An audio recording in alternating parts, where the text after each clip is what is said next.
It's Coastal Gardener on the Talk Station FM 107.1. And joining us this afternoon, Sean Banks with the Carter County Cooperative Extension Agency. I'm going to put the word agriculture in there because I don't see the word agriculture in your shirt, but you're more than just the cooperative extension. You're agriculture extension, right?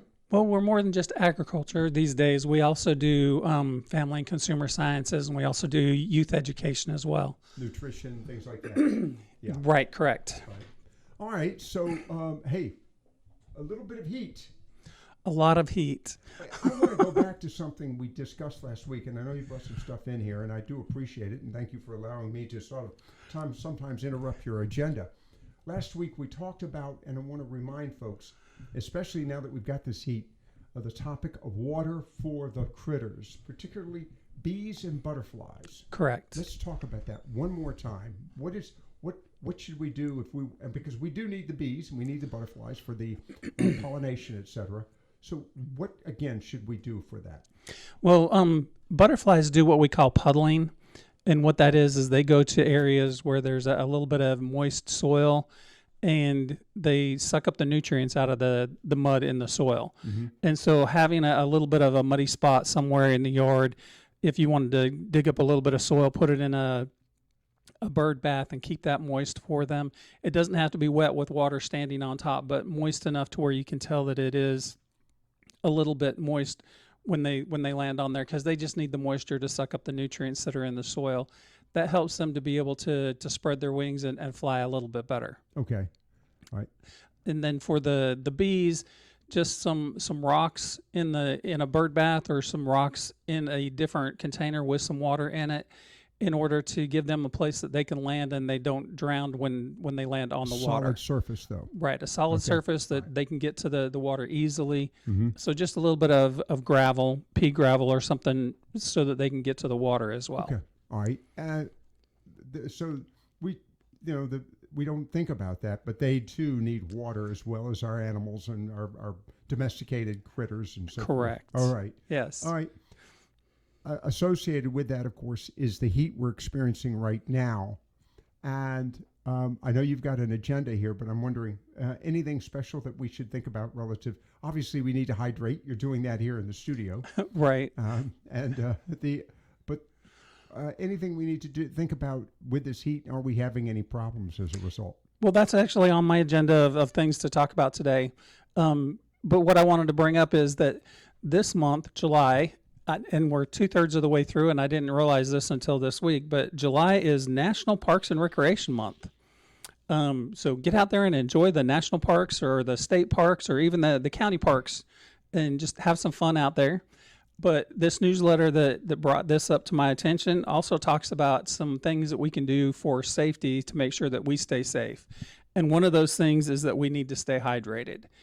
And it mentions in the newsletter that men need about 15.5 cups of liquid and women 11.5 cups of liquid. Whoa. I think it's because men tend to sweat a little bit more. Yeah, women don't. They perspire. They don't sweat. That's right.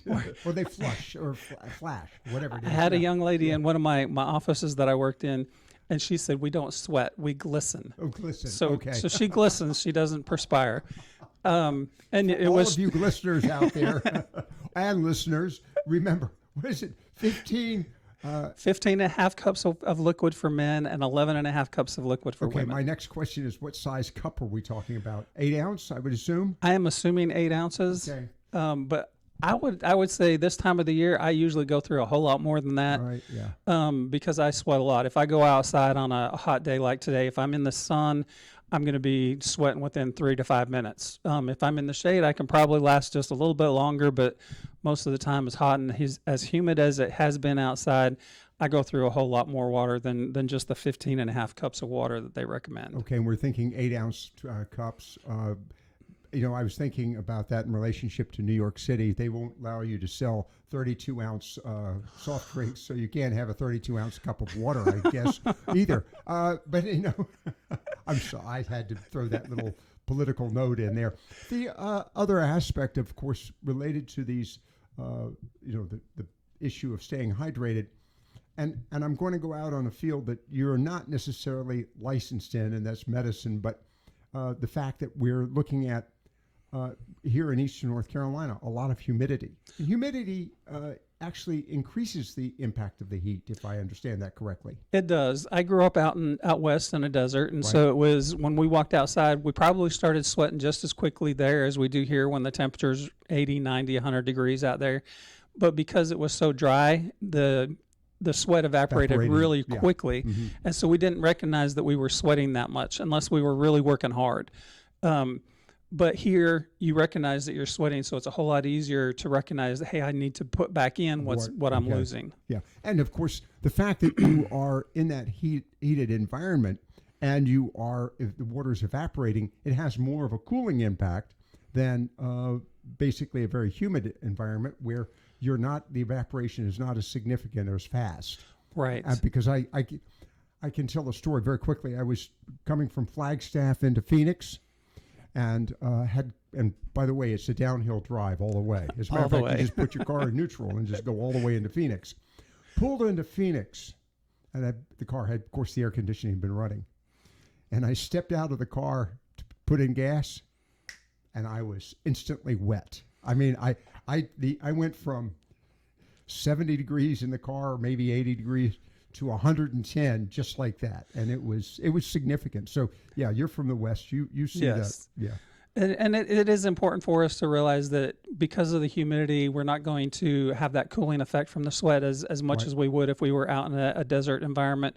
So it is important to replenish those fluids and make sure that we don't dehydrate while we're out there. all right, what about setting you and me aside, with the least important aspect of our conversation, but the most important being the topic of gardens and lawn care and things of this nature. Is this heat creating any problems there as well? I haven't seen a whole lot of problems other than the fact that the soil is drying out a whole lot quicker. I have tomatoes in containers, and with my tomatoes in containers, I'm having to water them every day or I start to see leaf curl. So it's important for us to make sure that if our plants are going long periods of time, for plants that are planted in the ground, they can probably go a couple of weeks without water. But if, for example, if we have annuals or perennials that we just planted this year, if they've gone a couple of weeks without water, we probably need to water them so that they don't curl up and die on us. So it's important for us to go ahead and make sure that we do give those plants that are outside, especially the ones that were just planted this spring, a little additional water during the heat of this summer. We're talking with Sean Banks again of the Carter County Carter County Cooperative Extension Center. I keep throwing in the agricultural aspect there because you work with the Department of Agriculture. Well, a little bit of history. When we were first established back in the early 1900s, around 1914, we were called the Agricultural Cooperative Extension Office. Okay. And so agriculture has been there up until probably I want to say 1997 or somewhere around there. Okay. And then it was changed to Cooperative Extension Service. And then we've dropped off the service. So now it's just North Carolina Cooperative Extension. Okay. And of course, that was the last century. We're in the new century here. Right. All right. Sean, the aspect of again, the drought and the heat. Let's talk here for a moment. I'm curious about lawns. And of course, obviously, you've said in the past, a deep soaking twice a week, maybe 3 times a week is necessary. But now that we've got this high heat, and by the way, a fairly dry heat as we are experiencing right now, does that change how we should, Irrigate? yeah. No, not at all. Actually, if we're doing the deep irrigation twice a week, so adding between 1/2 and 3/4 of an inch twice a week of water, then the water's going to be down in that 6 to 8 inch range down in the soil. And if the roots of the grass are down that deep, then they're going to be able to get to that water. The scorching sun is going to dry out that top 1/2 an inch to an inch, but it's not going to be able to suck the moisture out below that. So if we're watering it deep, then the moisture will stay in the soil until the grass uses that and uses that moisture out of the soil. Okay. Again, we're talking about grasses that are in the sun. Now, St. Augustine and a few other grasses grow very well in the shade. But let's talk about those. I'm curious about those grasses that are in the sunlight, Bermuda and centipede predominantly. they can get very crisp in this, and they can get dry and brittle. Can they not with all the sunlight?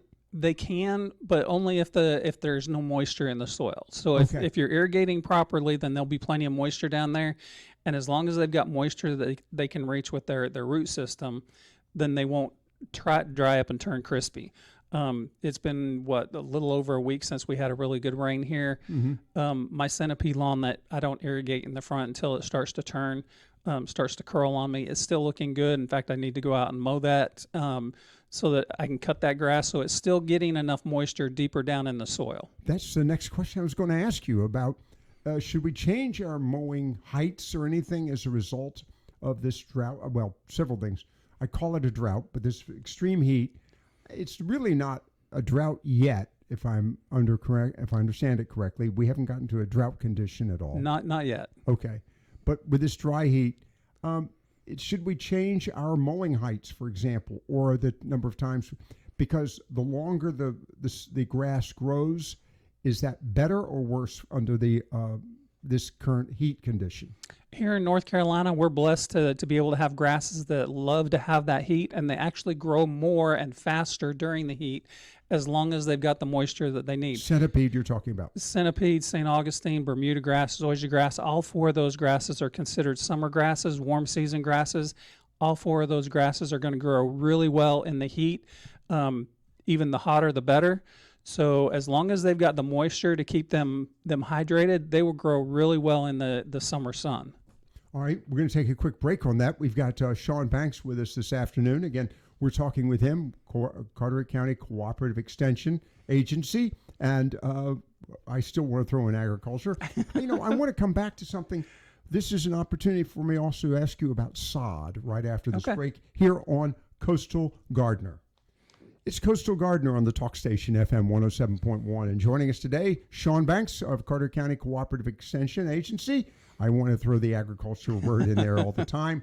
We were talking a few moments ago about the topic of yards, and I'm curious about the number of calls you're getting as a result of this heat, what's happening in that area. Earlier we talked about hydration and also the ability to hydrate or provide water for bees and, butterflies.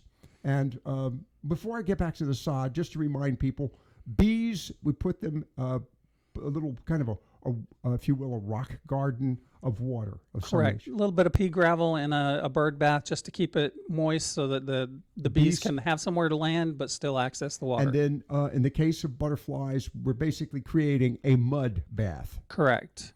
Just a mud puddle for them to soak some of the minerals out of the soil. But they don't want to get in the water. They will get onto the mud and basically extract the water from the mud. Correct. Okay. So we've got to provide water to bees and butterflies as well as birds, and of course the domesticated animals, including the husbands. But anyhow, yes. All right. I brought up the topic of sod a few moments ago because we were talking about yards.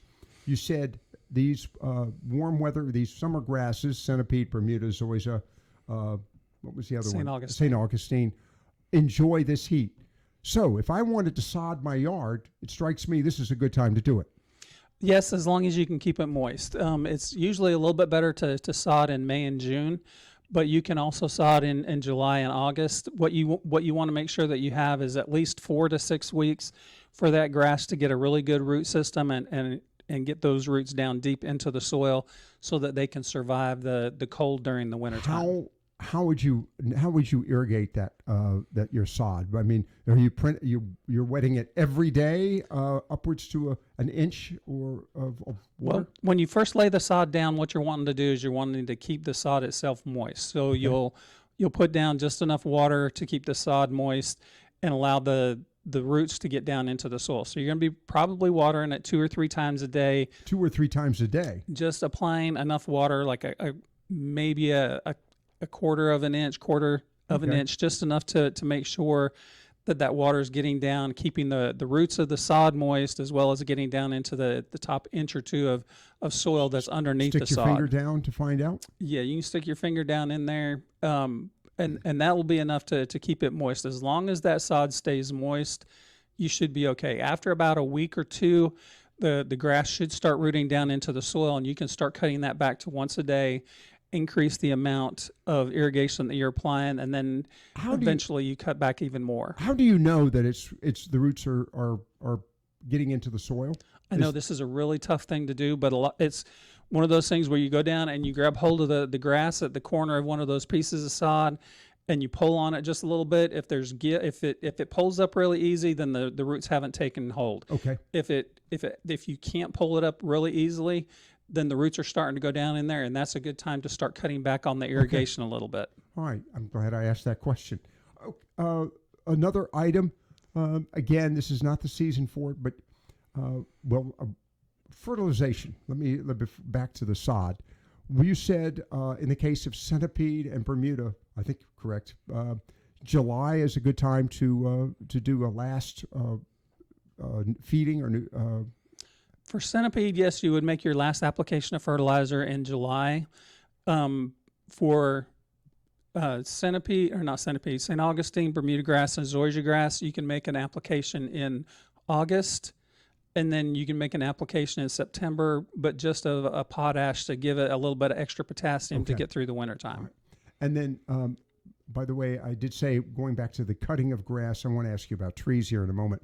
But if I'm cutting my grass, do I change the height of the cutting? You don't necessarily have to change the height of the cutting because they're growing vigorously during this time of the year. You want to keep that mowing height at the same height, and then keep them growing vigorously in that way. Now, if we get 2 or 3 days worth of rain and you're not able to mow when you would normally mow, and your grass gets a little bit taller, you may want to raise that mower deck, mow it, wait a few days, and then cut it a little bit lower to the normal height that you would normally cut it. That way you're not stressing the grass out by cutting so much off all at one time. Okay. All right. I mentioned trees a moment ago. This is not necessarily the right season to put trees in. Am I correct on that? But if I do, what should I do? Because again, the heat and the warmth and what have you. The best thing to do if you're putting new trees into the landscape is go ahead and make sure that you're keeping them watered. They do have those gator bags that will drip irrigate for several days, so you can fill those bags up one time and let them drip right into the potting mix area where the plant was grown in the pot. But I would also recommend putting some mulch on top of the soil, about 1 to 2 inches, enough so that the sun can't get down to the soil and bake some of that moisture out of the soil. Because the important part right here is going to be this time of the year, the trees aren't going to be putting on a whole lot of root growth. So the roots that they have right now are going to be the roots that they're going to continue to have. Oh, okay. Why are they not putting out more root growth at this time of year? Because it's so hot outside that it's going to be hard for them to maintain what they have. So they're not going to be able to put out a whole lot of new growth. Now, as the temperatures cool in the fall, they'll start sending out more roots because they'll have a little bit more energy as we get closer to the fall. And then during the wintertime, for the deciduous trees, after they've dropped their leaves, they'll send more roots out to get more established. In the springtime, they'll send even more out. But the tree roots will continue to grow. Same with the shrubs. They'll continue to grow until the soil freezes. But once the soil temperature gets down below, say 40, 45 degrees, the root growth really slows. So they're not going to put on a whole lot of growth. But while the temperatures are between 70 and 50, you're going to see a whole lot of root growth going on during that time. Okay. I never even considered that. I assumed the root growth was continuing nonstop. They'll have a little bit of growth in the summertime, but they're not going to have a whole lot because they're going to be concentrating on maintaining what they have. Okay. All right. Any other items? I jumped right into I've got a few other items I want to talk to you about, but let me hear. Well, a couple of other things that I wanted to remind people about during this time of the year was summer safety. If you do get out and you're enjoying the parks and recreation areas, the national parks, national forests, some of the trails, for this being the year of the trail, make sure that you apply sunscreen and then reapply. The Food and Drug Administration has said there is no such thing as a waterproof sunscreen. So you need to apply about every 2 hours, and more frequently if you're sweating really bad. That would be me. I have to apply about every hour. But make sure that you reapply that sunscreen so that you don't get sunburned. My grandpa he used to work on the railroad, so he was out in the sun all the time. he ended up having skin cancer cut off just about every 2 or 3 months as he got a little bit older. Wow. All right, it is a good point. All right. The other thing that I wanted to mention is function over fashion. This is one of the things that this newsletter brought up, and that is you want to make sure that you're wearing clothes that are appropriate for the activity. If you're going out hiking, make sure you wear boots or shoes that support your ankles. If you're going to be out in the sun, make sure you wear light colors so you're reflecting that heat and not absorbing it, because you want to make sure that you're going to stay cool and comfortable as well. So lighter colors, loose clothes, and then shoes that support your ankles. And hats. Yes, a hat is very important because my ears get burned right here if I'm not wearing a hat. You've also, the head loses a lot of, or takes on a lot of heat, and it also, well, during the winter, loses a lot of heat too. This is true. And then the last thing that it mentions is being prepared for summer pests, and that's going to be the mosquitoes and the ticks, which we've talked about several times this summer already. All right. As a matter of fact, I have encountered my first mosquito. Really? Yes. Or is it just the first one you've seen? I am out working in the yard, but fortunately, I just happen to have, there's always been a strong breeze when I'm out there. All right. The topic of water, and I wanted to bring this up with a few minutes left in the program with Sean Banks again of the Carter County Cooperative Extension Agency. I want to keep saying agriculture, but gardens, what have you. I was talking to someone who we've had some serious downpours. We've had heavy downpours, and then periods of heat and so forth. And lo and behold, their tomatoes split. Correct, and this is because it's inconsistent moisture in the soil, and that's one of the reasons why, as we get into this part of the summer, you want to make sure that you're irrigating at least every other day to keep that soil consistently moist. So that when all that water comes in, it won't be absorbed by the tomato? Correct. Okay, so in essence, a large volume of water that lands in the tomato plant's surroundings, and it hasn't been adequately fed, if you will, then it's like going to the buffet line, and it absorbs all the water. Correct. And then it's more than it can consume. Right. So it's kind of like you or me after a race. We're really thirsty, so we're going to drink and drink and drink. And then we get sick to our stomach. And then we get a bloated belly. It's the same thing with the tomatoes. It takes up, if it hasn't had consistent moisture, it's going to take up so much that it's going to explode those tomatoes. Okay. So, wow. Artificial intelligence. There we go. I'm impressed. Or tomato intelligence. There we go. Okay. Talking about tomatoes, and that's, I think, always a big topic here on Coastal Gardener with about a minute to go. What can we expect from the tomato crops this year? From what I'm seeing, the tomatoes are doing really good. A lot of our heat tolerant tomatoes are still producing. Okay. The tomatoes that are more cooler climate tomatoes, I have a couple of those in my yard. They haven't put on tomatoes in the last couple of weeks. They're still flowering. They just are aborting those flowers because it's just too hot for them to set new fruit. Okay.